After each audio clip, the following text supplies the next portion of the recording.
chers contributeurs, je le redis, c'est votre matinée. On est là pour partager les résultats de l'appel à manifestation d'intérêt.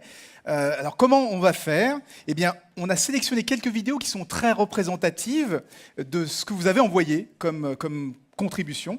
Et on les a regroupées par thème sur lesquels on va demander à des grands témoins de venir débattre.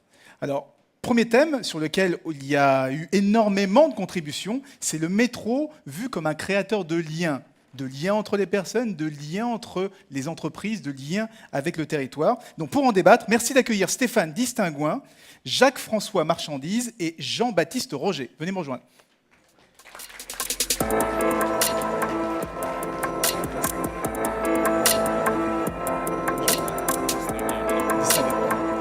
Bonjour. Oups. Alors, allez-y. Pardon. Oui, déjà. Alors, Stéphane Distinguin, excusez-moi d'avoir écorché un peu votre nom, vous êtes président du pôle de compétitivité Cap Digital et vous avez la responsabilité de Futur en scène, donc c'est un peu vous qui nous accueillez aujourd'hui, hein, si j'ai bien compris. Alors, merci, enfin, vous nous accueillez, puis vous nous faites aussi l'honneur de venir et de faire cet événement qui est un événement important sur un projet essentiel pour Paris et la région Île-de-France. Donc, je trouve que ça s'aligne bien et on est vraiment ravis de vous accueillir aujourd'hui. Merci de nous accueillir encore une fois. Jean-François Marchandise, vous êtes directeur de la recherche, Jacques-François Marchandise, décidément, directeur de la recherche et de la prospective de la FING. Vous êtes pionnier pour tout ce qui concerne l'innovation numérique. On est ravis de vous avoir. Et enfin, Jean-Baptiste Roger, vous êtes directeur de la Fonderie, une agence qui pousse le développement du numérique en Île-de-France. Vous voulez notamment faire collaborer tous les franciliens avec des projets collaboratifs pour faire de l'Île-de-France la région la plus digitale du monde. Donc on en reparlera. Alors je vous propose d'abord de regarder quelques morceaux choisis de contributions sur le thème du Grand Paris Express, créateur de liens. Et on se retrouve juste après pour des débats.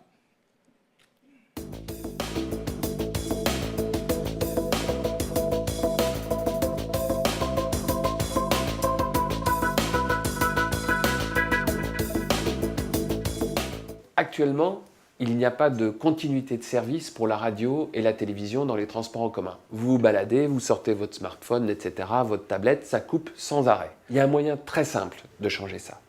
C'est d'avoir une continuité de service par une gestion intelligente de la bande passante. Et c'est là tout notre projet.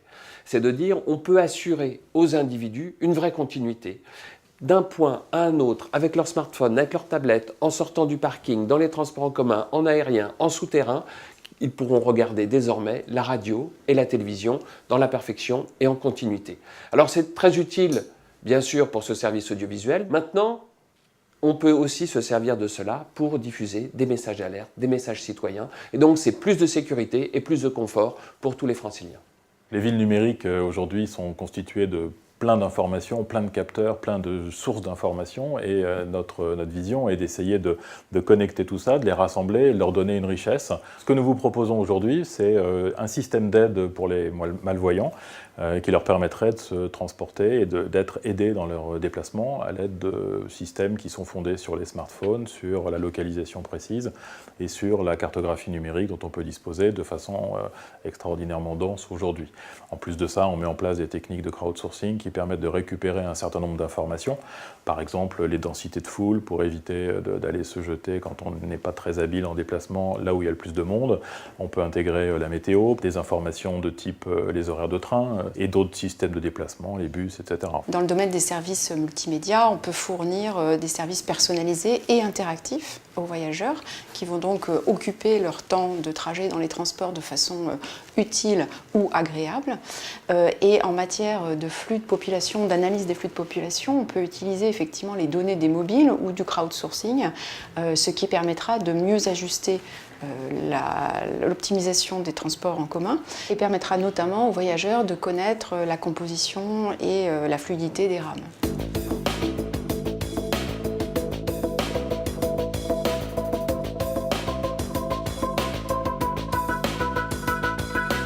Il faut, à notre sens, que la SGP fasse bien attention à avoir une charte avec les différents opérateurs qui seront présents dans ces espaces pour qu'on puisse mutualiser toutes les données des uns et des autres au bénéfice de la valorisation de chaque entité. Nous travaillons beaucoup sur la personnalisation des messages pour qu'ils soient de plus en plus adaptés à ce que souhaitent les voyageurs.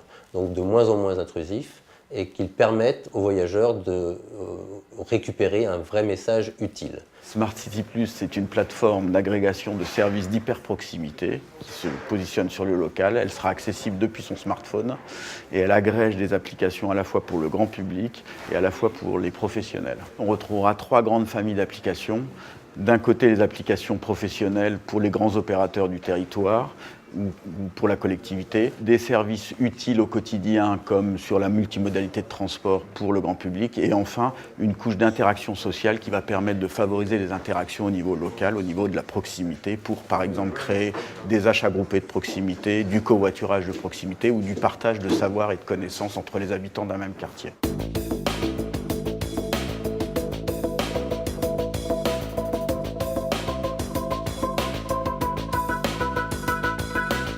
Pour rendre le numérique et l'ensemble des richesses numériques d'un territoire accessibles à tous, le mobilier intelligent, c'est-à-dire un mobilier physique avec une interface tactile, est une réponse à la fois légitime et pertinente qui permet de montrer au plus grand nombre quelles sont les ressources d'un territoire, d'y faire accéder, là encore, un grand nombre de personnes. Ça peut être par exemple des outils d'aide à l'orientation piétonne, des outils d'aide à la mobilité, mais c'est aussi un levier d'animation du territoire, une manière de montrer au fil du temps toute la richesse que peut proposer un territoire local, et en particulier aux abords des gares, des futures gares. Nous pensons qu'il est possible d'envisager la création d'une communauté de consommateurs actifs et testeurs qui sera en lien avec la Société du Grand Paris, avec les opérateurs de transport, aussi avec les startups de l'écosystème ou les entreprises environnantes, et de créer ainsi un écosystème très interactif qui va pouvoir mettre au point, développer et affiner les services de demain. On a pensé évidemment à des choses autour de la géolocalisation avec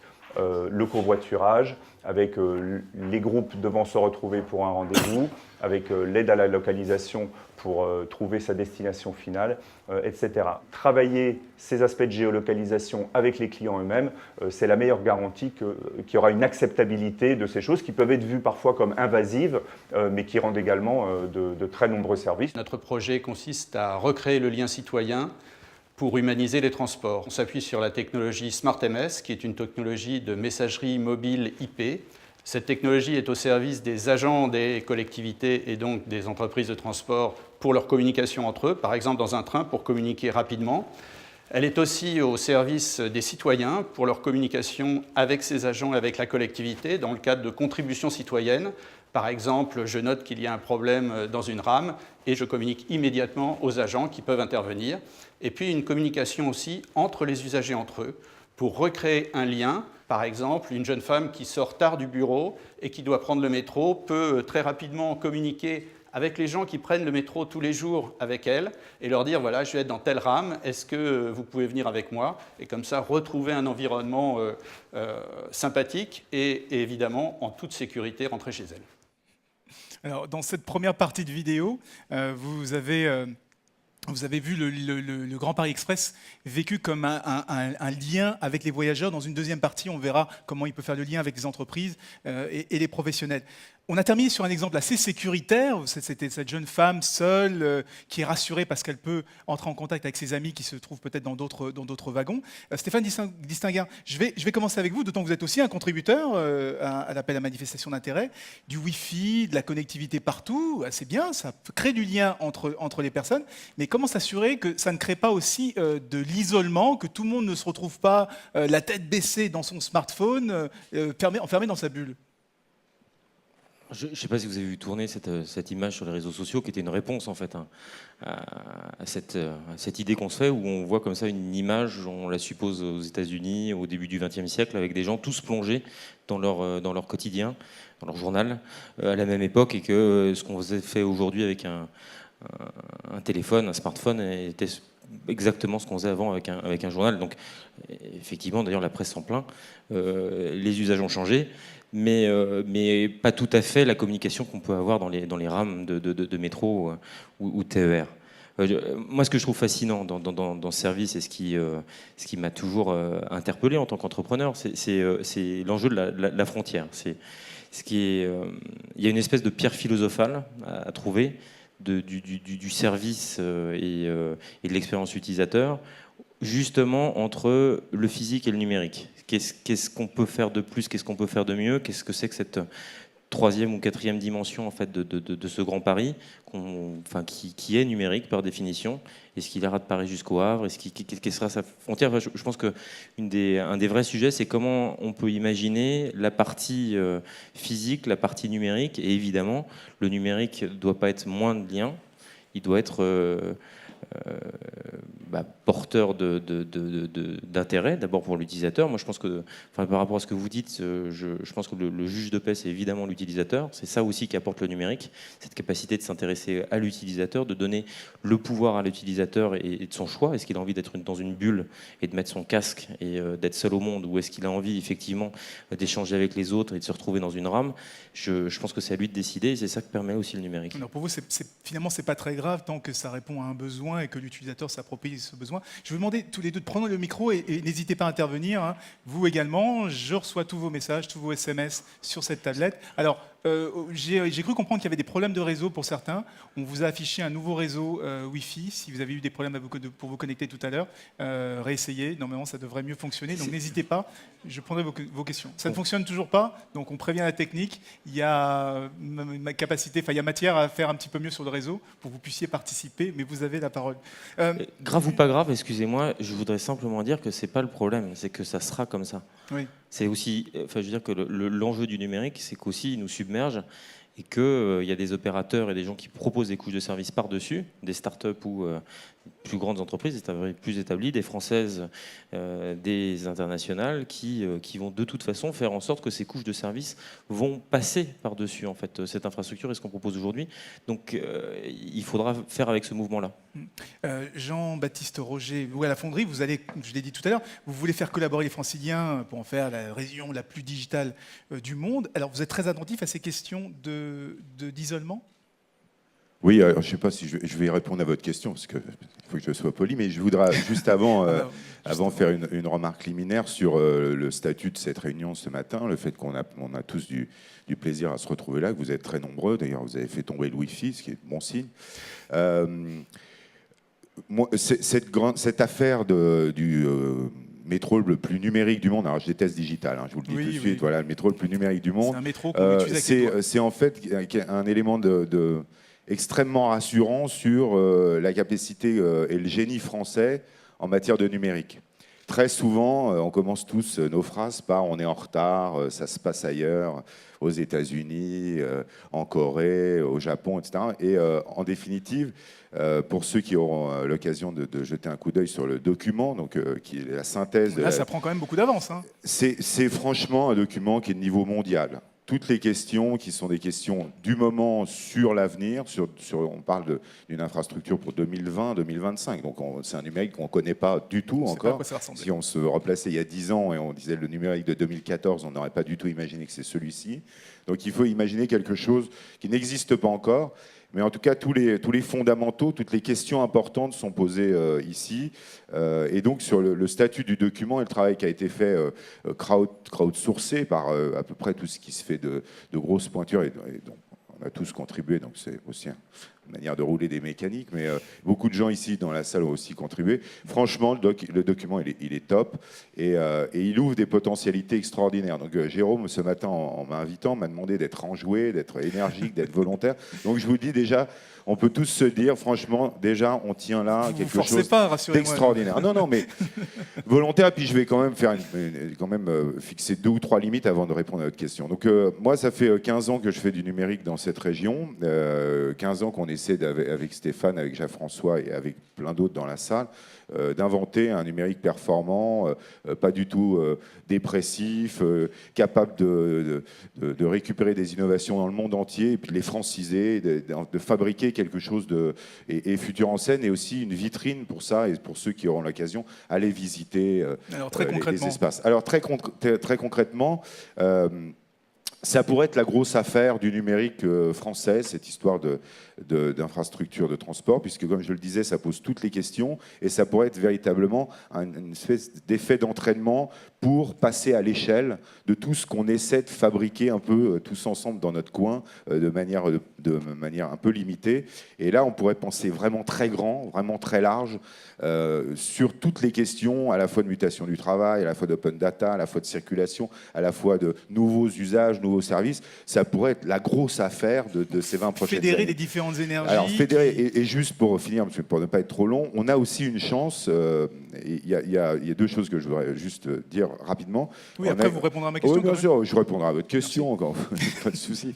On a deux chances extraordinaires, c'est que d'abord, il y a une conjonction de personnes. Le numérique en France et en Ile-de-France, c'est finalement des gens qui se connaissent depuis un certain nombre d'années. Alors, ils s'engueulent de temps en temps, ils ne sont pas toujours d'accord. Mais en tout cas, il y a quelque chose qui existe et il y a une volonté de fabriquer des trucs ensemble. Donc, on est déjà dans la co-création ou l'échange. Donc, c'est une chance pour ce pays de pouvoir avoir, quelles que soient les sensibilités, les générations, les origines, l'envie de faire des trucs ensemble. Et ça pourrait se cristalliser autour de cette grande opération qui nous permettrait vraiment de penser très, très grand, très, très large. Ça, c'est le premier truc. Et le deuxième truc, c'est qu'il ne faut absolument pas, ce qui n'est pas du tout le cas de ce document, c'est pour ça que je le trouve très bon, il ne faut pas du tout qu'on soit hors sol du fait que le numérique en France, en Ile-de-France, mondialement, mais particulièrement ici, il a une histoire. On a tenté des trucs. Il y a beaucoup de choses qui ont déjà été préfigurées. Vous voulez parler du plan câble ?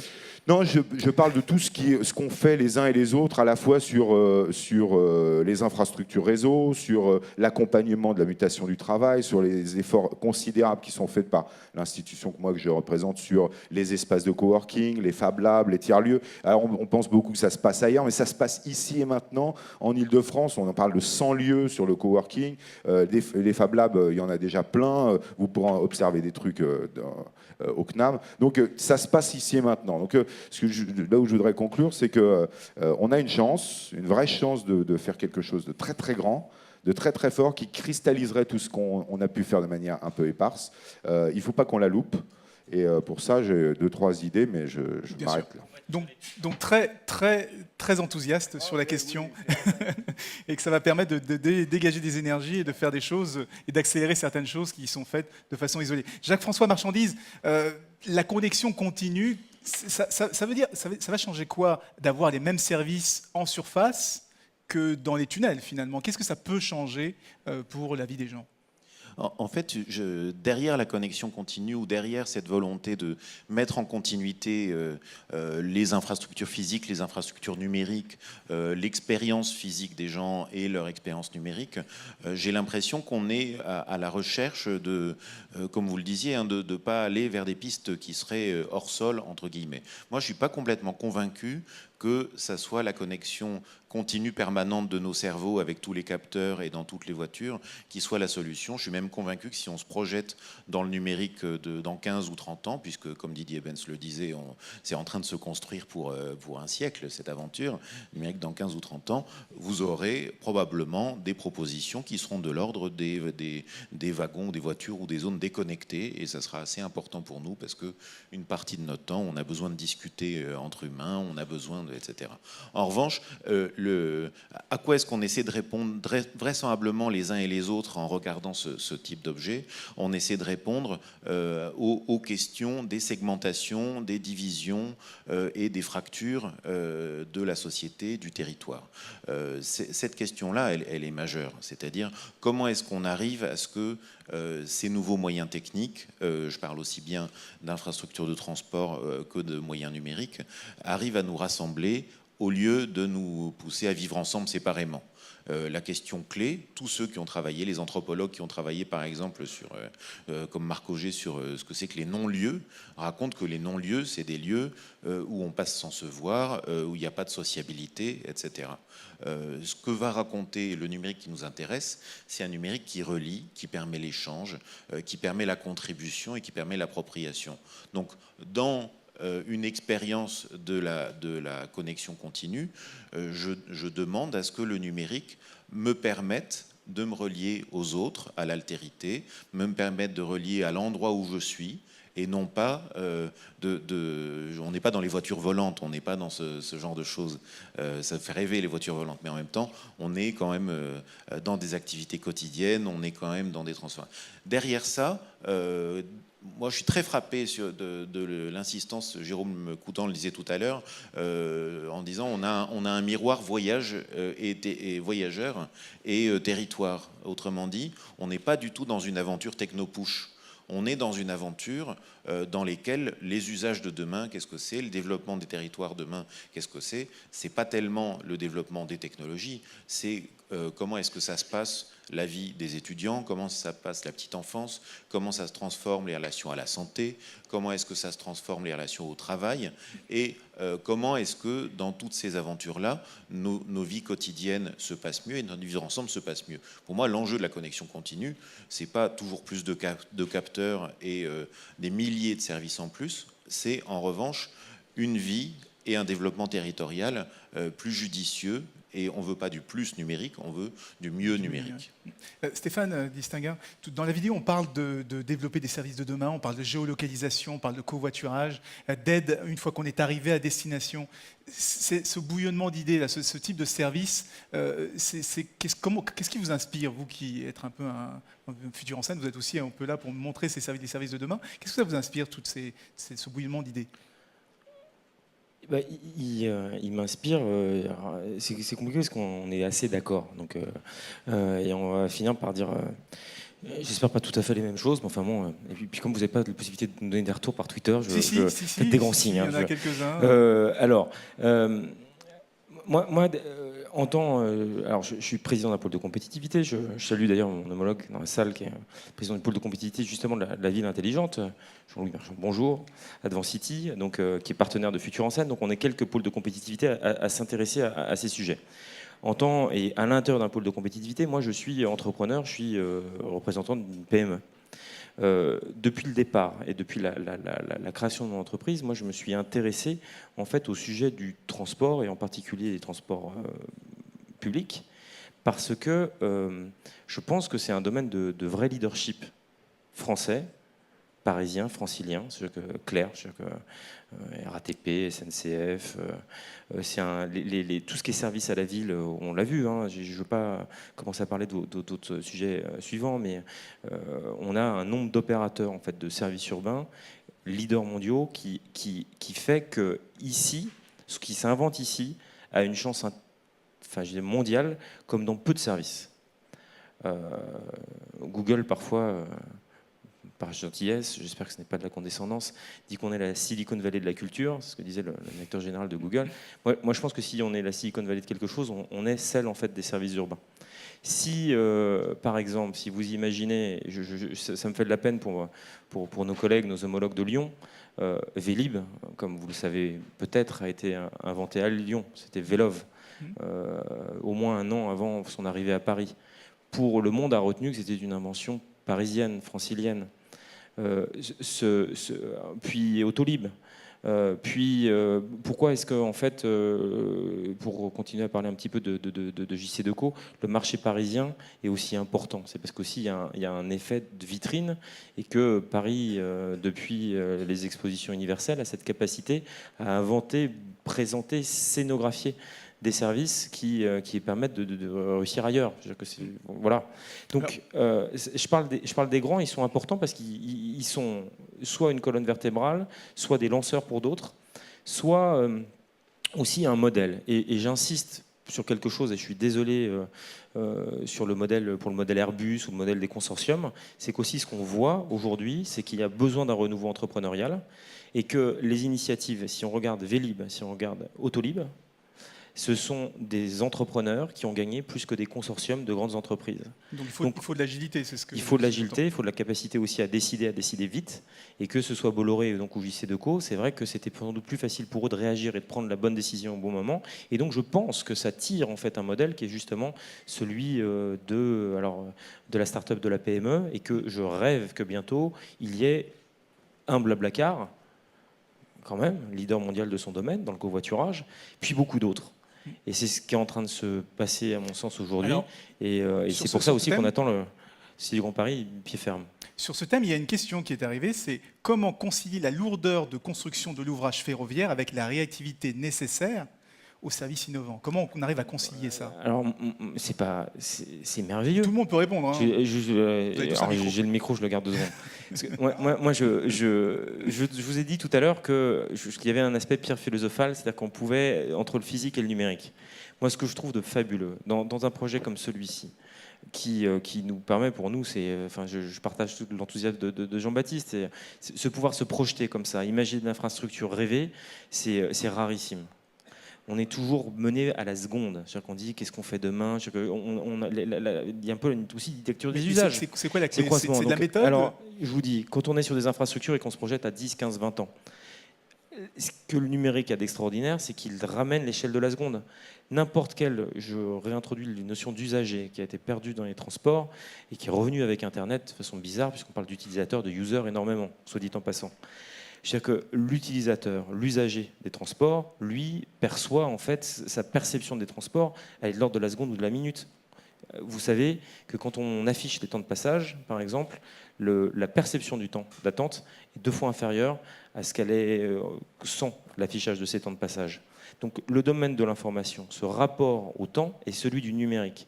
Donc ce qui est fabuleux, c'est que dans les années qui viennent, dans cette construction de services, on a la possibilité de réintroduire la seconde et la minute comme échelle d'interaction avec l'utilisateur et pas uniquement celui de dire dans 15 ans ça sera super. Sur cette question, je veux vraiment que vous réagissiez parce qu'on parlait d'agilité, il y a besoin d'agilité, on a aussi parlé de méthode. Comment on peut concilier justement le gros ouvrage et l'agilité nécessaire pour pouvoir faire des services innovants? C'est vraiment une des questions centrales de notre matinée et de la séquence qui s'ouvre devant nous. On a, je le disais tout à l'heure, que ça ouvrait des potentialités extraordinaires, mais les emmerdes commencent maintenant, en définitive. Hein. On est tous contents, on a tous envie de participer de la fête, de créer de nouveaux usages, d'inventer le numérique de 2020 ou 2025, mais il faut le faire. Quand je lisais, je parlais tout à l'heure du document, quand je lisais le document tranquillement, je pense qu'à toutes les pages, j'avais envie de mettre chiche. Faisons-le, mais oui. Et comment on fait? Et il était symptomatique d'une certaine forme de bataille culturelle aussi qui a eu lieu dans le numérique depuis ces 5 ou 10 dernières années, sur l'ouverture et le partage, sur la co-création, sur la fluidité, sur le fait qu'il fallait laisser des espaces ouverts, qu'il y avait des zones qu'il fallait laisser presque en friche pour que naissent de nouveaux usages et donc de nouveaux business et de nouvelles entreprises, nouvelles start-up. Chiche. Et ce qu'il faudra, c'est qu'on ne revienne pas en arrière par rapport à la qualité même de la prise juste pour finir là-dessus, après je me tais. C'est très très important qu'on considère ce matin que donc si c'est une opportunité, une chance, une nouvelle possibilité d'écrire une belle et grande histoire, il faut aussi qu'on arrive à maintenir ce projet dans sa réalité de 2025. Donc on n'en sait rien.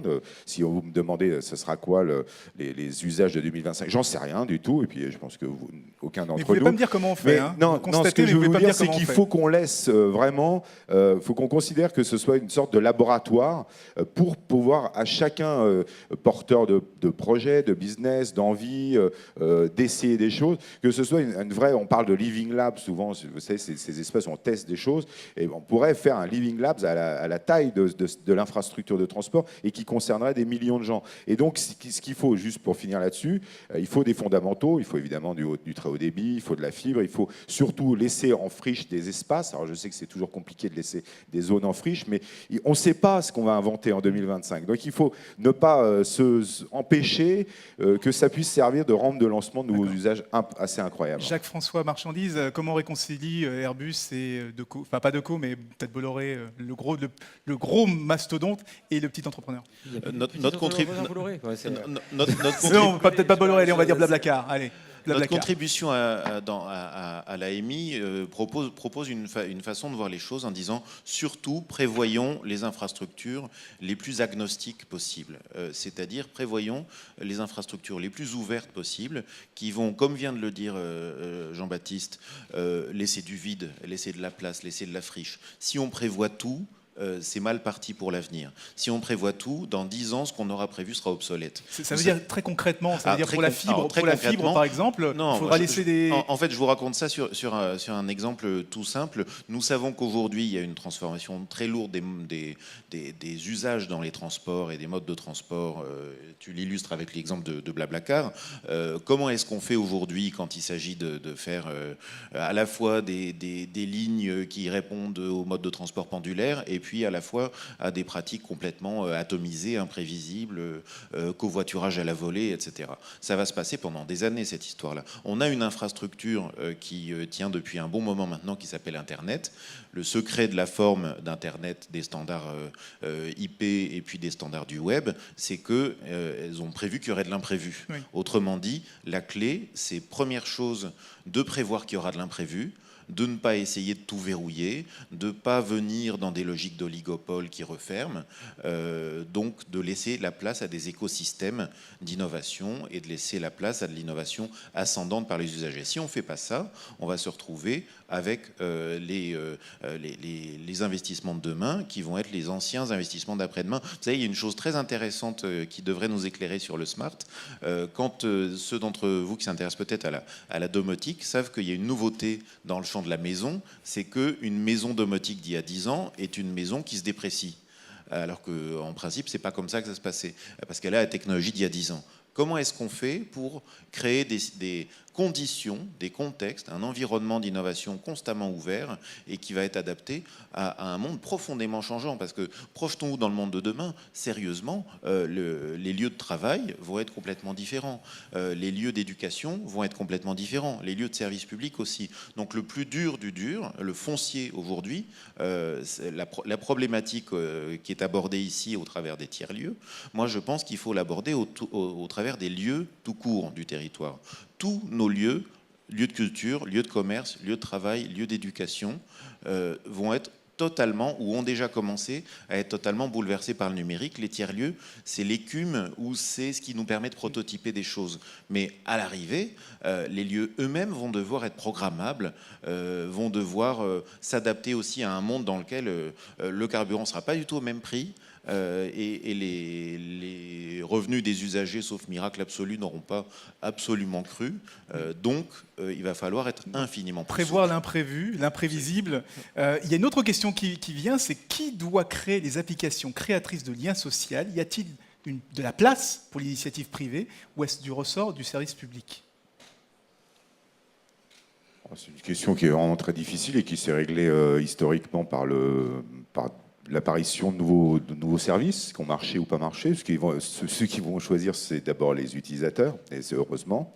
Ce qu'on sait, c'est qu'on ne sait rien, mais on sait aussi qu'il faut trouver des clients. Et donc, je ne sais pas du tout à quoi va ressembler un réseau social en 2025. Je ne sais pas du tout si on sera défacebookisé ou on sera sur-facebookisé. C'est vrai que Facebook, il y a 10 ans, n'existait pas. Hein. Non, mais je n'en sais rien, parce que comme le disait Jacques-François, il a raison, même en Californie, et on en discutait avec Stéphane à un moment, la question de la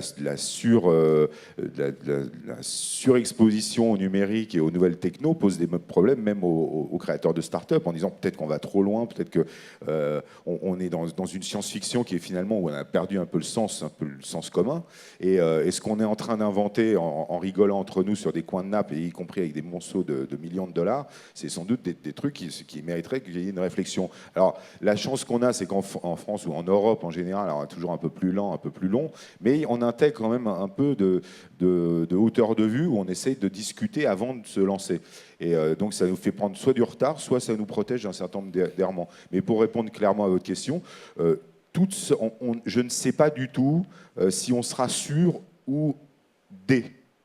C'est ça qui est important. Je ne sais pas si je serai totalement un homme bionique connecté avec une montre, une oreillette, des trucs qui me font bip et me toute la journée, ou je ne sais pas si à des moments je n'aurai pas envie de silence, de calme, de déconnexion. Je n'en sais rien. Ça dépend. On est chacun d'entre nous confronté à cette question, mais en 2025, je ne sais pas du tout quelle forme elle prendra.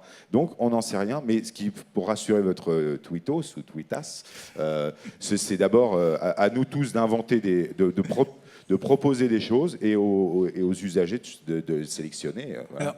Alors, Stéphane, je vais vous faire réagir, mais je voudrais qu'on avance un petit peu. Et dans la première vidéo, on a vu une série de contributions qui montraient comment le Grand Paris Express pouvait être un créateur de liens entre les voyageurs, et comment il pouvait faciliter leur vie quotidienne. Maintenant, on va voir comment la continuité de cet accès à Internet peut aussi ouvrir des opportunités pour les professionnels et les collectivités. Regardez.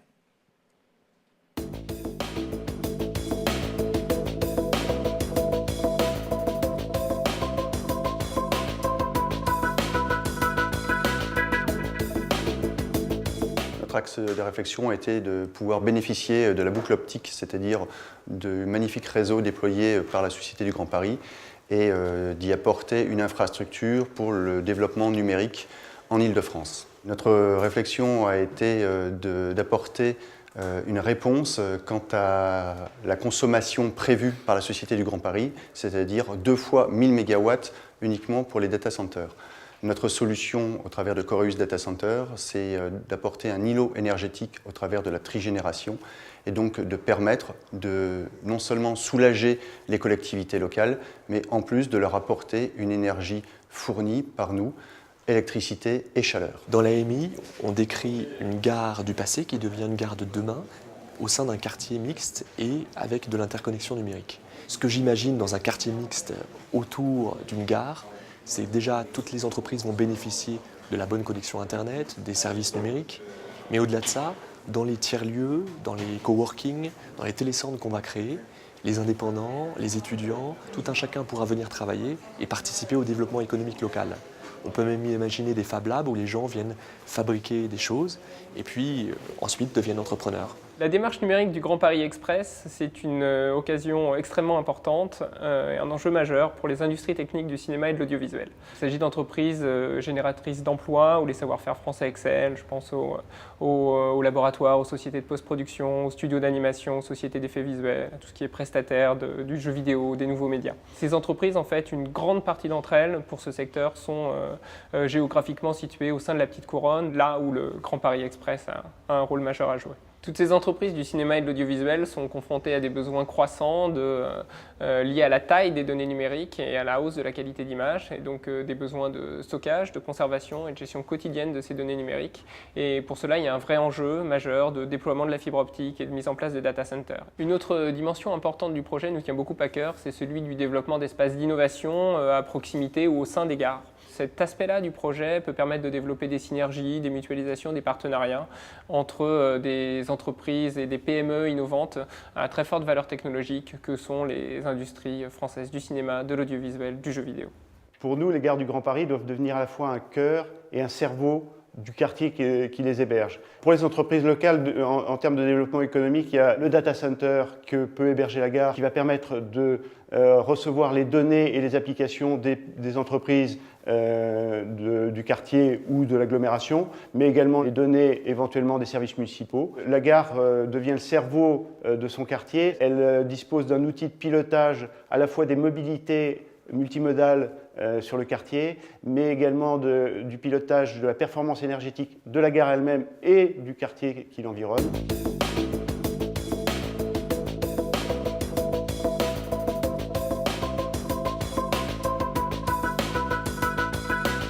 Le challenge numérique du GPE, c'est de capter les attentes de milliers de voyageurs, les connecter à un écosystème complexe, afin de leur restituer une information contextualisée à leur itinérance. Notre réponse à ce défi, disséminer des containers numériques à des endroits stratégiques de l'écosystème, les mailler en un réseau intelligent au travers d'une plateforme collaborative. Cette solution souple, modulaire, résiliente, offre la possibilité d'un déploiement rapide, les containers pouvant être posés à la demande sans contrainte. Pour les territoires, c'est un levier de développement local économique autorisant le développement de nouveaux modes de travail et de lieux de vie. On pense que derrière ce Grand Paris Express, c'est une formidable opportunité pour les French Tech de se développer à travers un bassin économique cohérent et un modèle économique qui sera rendu possible par la dimension en fait, du Grand Paris. À travers le numérique, on va pouvoir choisir davantage sa manière de vivre, de se déplacer, de se former, de se divertir. Donc à certains moments, on va pouvoir décider de prendre les transports pour aller rencontrer quelqu'un physiquement, mais à d'autres moments, je vais pouvoir, à travers la téléprésence, rencontrer des personnes. Et pour cela, des centres de travail de coworking seront proposés tout autour de cet anneau du Grand Paris Express. Comment on voit ces espaces de coworking? Je dirais de manière très ouverte, accessible, avec un accueil et la capacité à redévelopper en fait du sens local. La création du réseau de stations de métro du Grand Paris, c'est une immense opportunité. Ça va permettre véritablement de construire un réseau de lieux porteurs d'innovation, qui vont être les pôles d'attractivité des territoires en fait, qui seront traversés par ce réseau de transport. Ce qui est génial, c'est que les gens vont pouvoir rester à 5 minutes de chez eux et avoir le meilleur du numérique. C'est-à-dire qu'ils auront un seul espace, ils auront accès au Fab Lab, à des tiers-lieux pensés pour une compatibilité forte au digital, à des lieux d'expérimentation, à des programmes d'expérimentation que nous allons aussi mener avec eux, en les impliquant, en mettant les lieux en réseau les uns avec les autres. Ce qui veut dire qu'ils auront peut-être que lundi, mardi, mercredi, ils seront sur place, ils vont rester dans leur espace à Villejuif, au Kremlin-Bicêtre, parce qu'ils ont un sujet qui est très au tourisme, par exemple, ils vont vouloir aller à Nogent, et ils vont pouvoir aller juste ce jour-là à Nogent, en fait. Ils auront le même service. Donc, quelque part, on aura à la fois la possibilité de repenser à quoi les entreprises de demain, parce qu'on va pouvoir travailler avec eux sur leur innovation dans des lieux qui sont dédiés à cette innovation. Et en même temps, on va pouvoir réfléchir ensemble à un dispositif qui va optimiser la qualité de vie de chacun, parce que chacun n'aura plus besoin de traverser la région parisienne tous les matins. Alors, optimiser la qualité de vie de chacun, travailler autrement, construire des pôles d'attractivité. Alors, juste, le Grand Paris Express va traverser 163 communes, irriguer 160 000 entreprises. Il y aura des accès fibre optique tous les 800 mètres, des data centers. Je vous pose la question, Jacques-François Marchandise, pourquoi c'est si important cette infrastructure réseau mobile fibre optique tout au long des voies ? C'est important parce que, enfin, comment dire, il y a un effet infrastructure qui est un effet déterminant depuis toujours sur l'aménagement du territoire. L'effet infrastructure, c'est ce qui fait que quand les villes qui n'ont pas voulu du train, ça s'est mal passé pour elles. Le Pays Basque qui a travaillé sur la réciprocité territoriale, ça a permis d'éviter d'être totalement tanké par la bande côtière saturée sur le plan foncier et de s'appuyer sur sa base arrière. Tous les aménageurs du territoire vous diront que c'est en fait les infrastructures, si on s'y prend bien, elles décloisonnent, elles créent de la circulation, elles créent de l'échange, elles fabriquent du vivre ensemble. Si on s'y prend pas bien, il se passe l'inverse, c'est-à-dire il se produit l'effet autoroute, l'effet TGV pour ceux qui ne sont pas desservis par l'autoroute ou par le TGV. Et en l'occurrence, quand on parle d'infrastructure numérique, on peut le jouer, c'est bête, la fibre optique passe sous mes pieds, mais ça ne change rien pour moi, je suis quand même trop loin de l'endroit auquel je pourrais me connecter. Ou alors on peut le jouer maillage. L'enjeu de ces infrastructures et l'enjeu de les mettre en proximité, il est à mon avis de plusieurs ordres. Il est d'une part dans le champ des développements de services.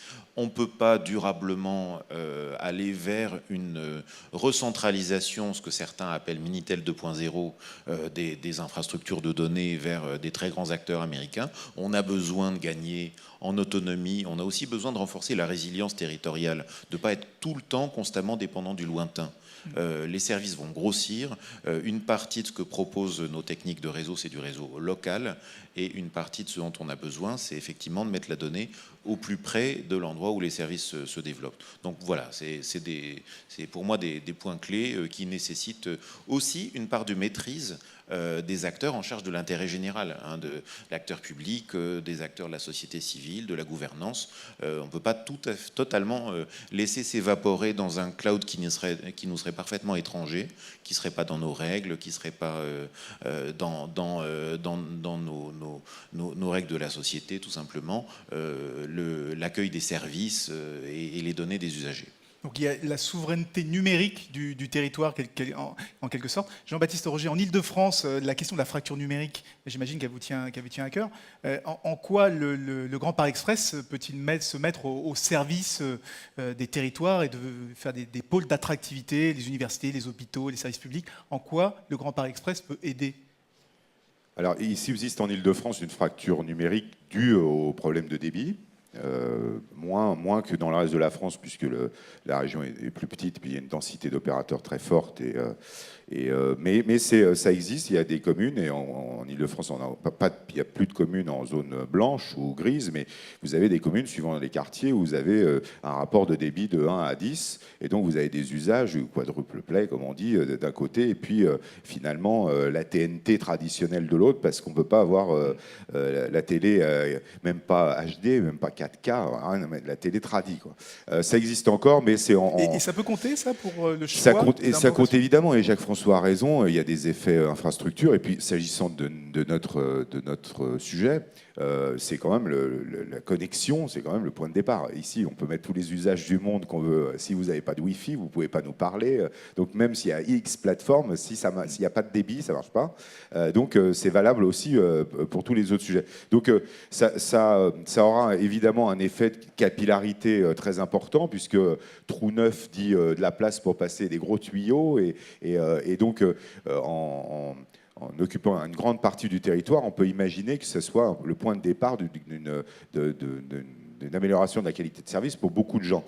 Mais d'ici 2020 ou 2025, beaucoup de choses auront aussi changé en matière de fibre optique, puisque les opérateurs opèrent néanmoins. Et donc, il y a une progression. Et puis, surtout, il y a aussi l'action des acteurs publics, régions, communautés d'agglos, qui met de l'argent pour essayer justement de répondre aux demandes très pressante des citoyens, des usagers, en disant pourquoi on n'a pas, nous, alors qu'à mon bureau dans Paris, j'ai du N mégas, ici, c'est la misère, alors qu'on est à 20 km ou 30 km du cœur de l'agglo. Ça, là, on n'a pas du particulier, mais pour les entreprises. Alors, pour les entreprises, c'est encore plus radical. C'est si vous ouvrez... Pour les universités, les écoles, les organismes de santé. Absolument. Pour les entreprises, le problème est très simple. C'est que quand vous choisissez une localisation, c'est est-ce qu'il y a des transports, est-ce qu'il y a de l'Internet.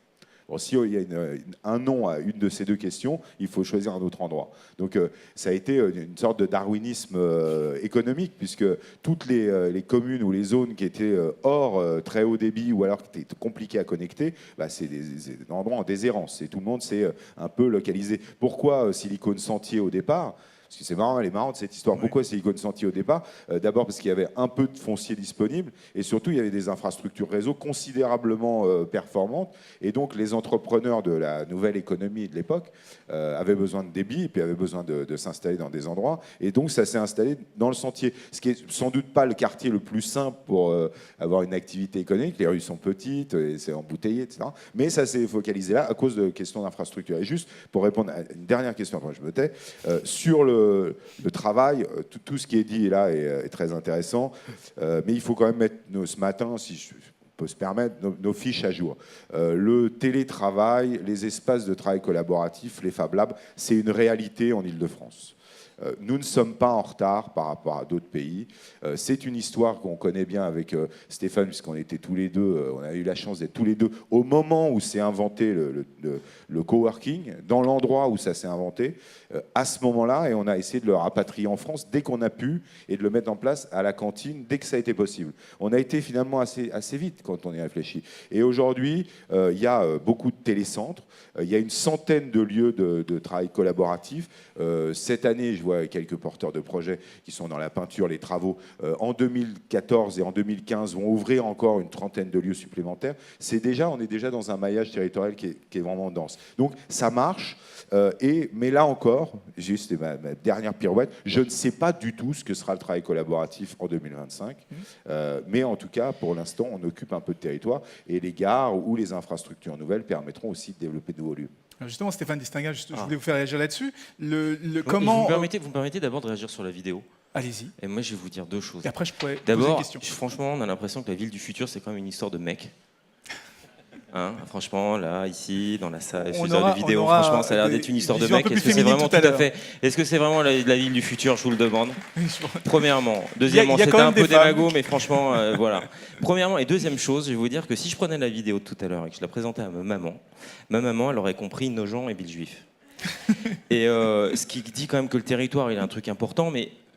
Et c'est ça, pourquoi est-ce qu'on a fait Futur en scène ? Et pourquoi est-ce que... c'est parce qu'il y a un enjeu d'intelligibilité. Il faut être intelligible. C'est le premier des trucs. Tout à l'heure, quand vous vous demandez comment est-ce qu'on va faire pour construire ce bousin. D'accord ? Il va falloir que les gens ils nous comprennent, il faut les emmener avec nous. J'ai des trucs. Alors j'ai compris que dans toutes les semaines, toutes les phrases, il fallait dire écosystème. Je peux le faire. Hein. Je n'ai pas prononcé le mot pour le moment. Donc je le fais pas mal. Hein. Mais il faut parler aux gens. Je regardais, que dirait Jules Verne ? Je suis sûr que Jules Verne il l'a imaginé cette ville-là. Il faut remettre des gens qui écrivent, qui parlent au grand public. Enfin, voilà, ça peut pas être un truc de mecs, businessmen et technocrates uniquement, même si on parle aux entreprises. Je veux dire que c'est la première des choses à faire, c'est d'être intelligible. Voilà. Alors après ça, tout à l'heure, parce qu'il y a plein de raisons, puis on est passé dans un tunnel et que j'ai pas pu vous répondre sur plein de choses, je reviens sur ce qu'on doit faire. Ça a été dit très très bien par l'un et l'autre, il y a offrir les conditions. Offrir les conditions, c'est une infra-agnostique. Une infrastructure agnostique, c'est clair. C'est des standards industriels. Il faut bosser sur les standards industriels. Ils sont essentiels. Infra, standards industriels. Les bonnes pratiques dans le numérique, ils sont plutôt en Californie. C'est des industriels qui parlent au plus haut niveau entre eux et qui, entre deux discussions au plus haut niveau entre eux, se tirent une bourre terrible, mais qui réussissent à se mettre d'accord sur ces standards. Et on a une chance, puisqu'on a les leaders ici, de les établir, ces standards. Ne passons pas à côté, c'est arrivé souvent en France.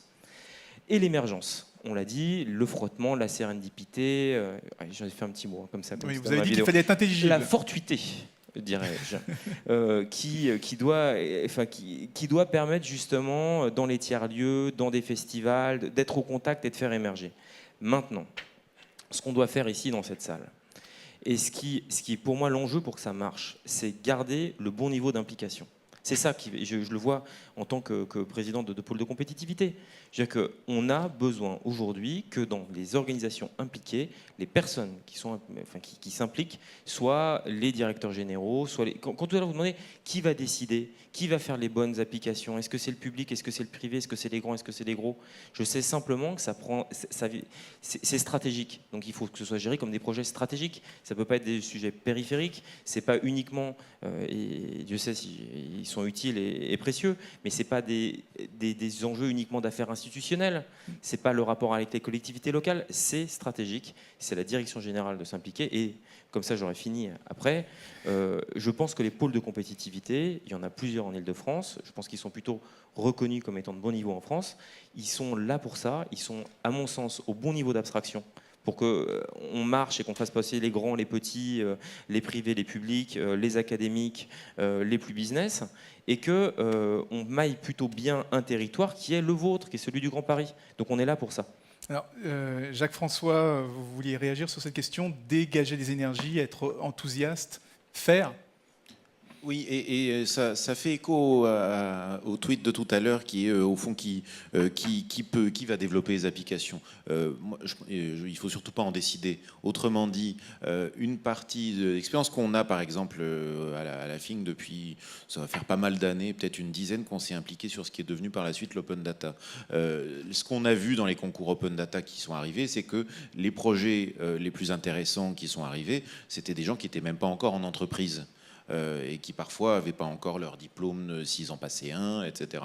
Donc les énergies à libérer, c'est pas simplement le Yalta entre les très grands acteurs institutionnels et les très grands acteurs privés, c'est pas simplement la lutte qui sera au couteau entre les grandes plateformes américaines et nos géants des services urbains mondiaux, français, mais c'est aussi comment est-ce qu'on arrive à faire que des énergies venant de là où c'est pas prévu puissent se libérer, puissent avoir envie de prévoir des choses qui sont liées par exemple à la vie étudiante quand c'est ça le sujet, qui sont liées par exemple aux pratiques de proximité sur un territoire avec le tissu associatif. On est dans l'histoire des gens normaux, on est dans l'histoire d'énergie qui vont se libérer à condition qu'on les encourage, à condition qu'on dise qu'il y a des capacités qui sont distribuées par ce réseau et par cet effort. Donc encourager, très important. Alors il y a une autre question, enfin c'est pas vraiment une question, c'est plutôt une remarque qui fait un peu écho à ce que vous venez de dire. L'infrastructure numérique permet de réduire l'infrastructure classique du transport par une meilleure fluidité et prédictibilité. Et surtout on donne l'exemple de Waze, l'application israélienne qui a été rachetée par Google. Cette application qui grosso modo fait quelque part une nouvelle infrastructure, alors on ne parle pas dans le physique, mais une infrastructure de données avec les données du groupe. Vous voulez réagir là-dessus parce que vous êtes monsieur crowdsourcing, monsieur collectif, monsieur je fais travailler tout le monde ensemble pour récupérer les informations. Ouais, c'est la fête. Jamais dans l'histoire du monde on a été plus dans la mobilité. Et aujourd'hui, les salariés, quand on parle d'espace de travail collaboratif, c'est aussi ce sont des endroits qu'on peut rapprocher du domicile, mais qui aussi induit et encourage une mobilité au travail. Je vais poser mon sac là, à l'entrée. Dedans, j'ai toute ma vie numérique, mes 14 chargeurs d'appareils, mon téléphone, mon ordi. Si vous voulez le servir, c'est juste en bas à droite. Oui, le prenez pas. Toute la vie de toute ma vie dedans. On n'a jamais été aussi mobile. Donc, pour répondre à votre question, plus on arrivera à rapprocher, à fluidifier, et Waze est un des moyens de fluidifier. On parlait tout à l'heure de plateformes de déplacement, de prédiction de déplacement, de temps de déplacement. Fluidifier, ça n'est pas arrêter la mobilité, c'est l'encourager, c'est la rendre plus heureuse. L'exemple de Tranquillien par exemple, avec plus heureuse, c'est plus que à chaque fois qu'on a ouvert une infrastructure, pour le coup, une infrastructure de transport, une infrastructure de mobilité pour aller découvrir ou aller dans d'autres endroits, ces infrastructures ont été utilisées par des gens. C'est pas parce que tout d'un coup, quand vous mettez des bornes Vélib en face de chez des citoyens, ils utilisent des Vélib et ils se déplacent vers des endroits vers lesquels ils ne se déplaçaient pas jusqu'ici. Donc c'est tout ça pour tordre le cou sur le truc, sur l'idée que c'est pas parce qu'une infrastructure existe et qu'elle est fluide et qu'elle encourage d'une batterie de services autour, qu'elle ne demeure pas une infrastructure de transport. Donc il y a de la mobilité, il y aura encore plus de mobilité, et la mobilité de 2025 est en train de s'inventer aujourd'hui grâce à plein d'outils connectés. Mais juste pour reboucler sur ce qu'on disait tout à l'heure, et je voyais les tweets sont rigolos et intéressants, c'est que pour replacer dans ce que je disais en introduction, c'est que c'est une chance pour réinventer beaucoup de choses en Île-de-France.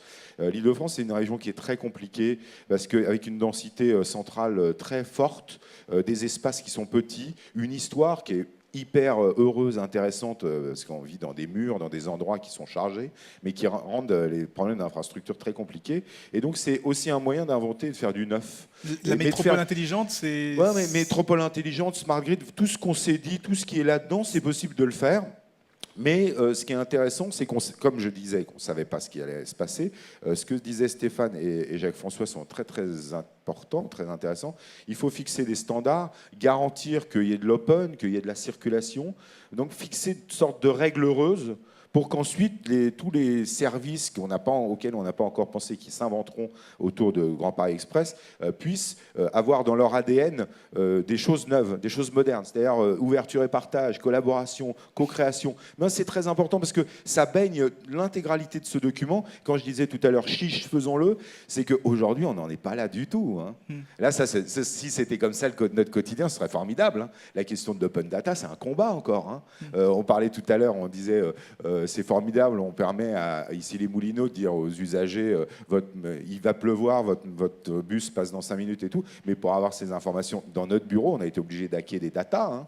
C'est ça la réalité aujourd'hui. Donc l'idée c'est, ok, faisons-le, faisons comme ça, mais fixons un certain nombre, et les institutions, les pôles, la FING, nous, la région, les décideurs politiques, fixons des règles qui sont des règles de 2015, c'est-à-dire des règles neuves, où on s'est un peu débarrassé tous les oripeaux du passé, parce qu'on sait aujourd'hui on ne sait pas toujours ce qui va marcher, mais on sait ce qui ne va pas marcher.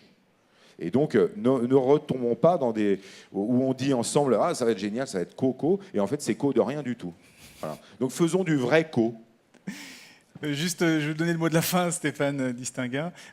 Cette infrastructure, tout à l'heure, on parlait de moelle épinière, de système nerveux. C'est comme ça que vous l'imaginez, que ça peut devenir à terme ? Ça l'est évident, évidemment, parce que c'est un sujet d'infrastructure, donc en soi ça l'est. Faut rappeler que c'est quand même un enjeu de désenclavement et de développement social, économique, auquel on peut évidemment pas être indifférent, quand notre enjeu à nous c'est le développement économique. Donc, et je pense que c'est... il faut imaginer des solidarités de destin. C'est que, je pense qu'il y a des histoires de génération, des choses qu'on fait ensemble, des projets qu'on porte, des candidatures, et c'est là qu'on crée une culture commune, qu'on crée, et donc ce projet en soi, avec sa focale, avec son enjeu, c'est quelque chose qui doit nous aligner. et nous emmener aussi loin que possible. Et sur une échelle qui, j'insiste, est celle du numérique. Parce qu'il y a un alignement qui est quasiment parfait. Donc moi, ce que je trouverais malheureux, pour ne pas dire criminel, c'est qu'on gâche cette opportunité. Ça nous est arrivé d'en rater quelques-unes, mais celle-ci, justement, si vous me permettez l'expression, le Grand Paris Express ne passera pas plusieurs fois. Donc il faut savoir monter dedans, et tous. Formidable. Écoutez, si je dois résumer cette première session, moi je dirais que si je vous écoute tous, c'est qu'on ne sait pas quels usages seront les nôtres en 2020, et donc il faut créer des standards, des nouvelles façons de travailler, c'est ça qui est très important, et surtout libérer tout le potentiel et toutes les énergies qui sont disponibles aujourd'hui, et c'est ça qui permettra de développer les usages de demain, et éventuellement s'appuyer sur cette infrastructure qui peut devenir un espèce de système nerveux. Merci beaucoup Stéphane, merci beaucoup Jacques-François, et merci beaucoup Jean-Baptiste, on peut les applaudir.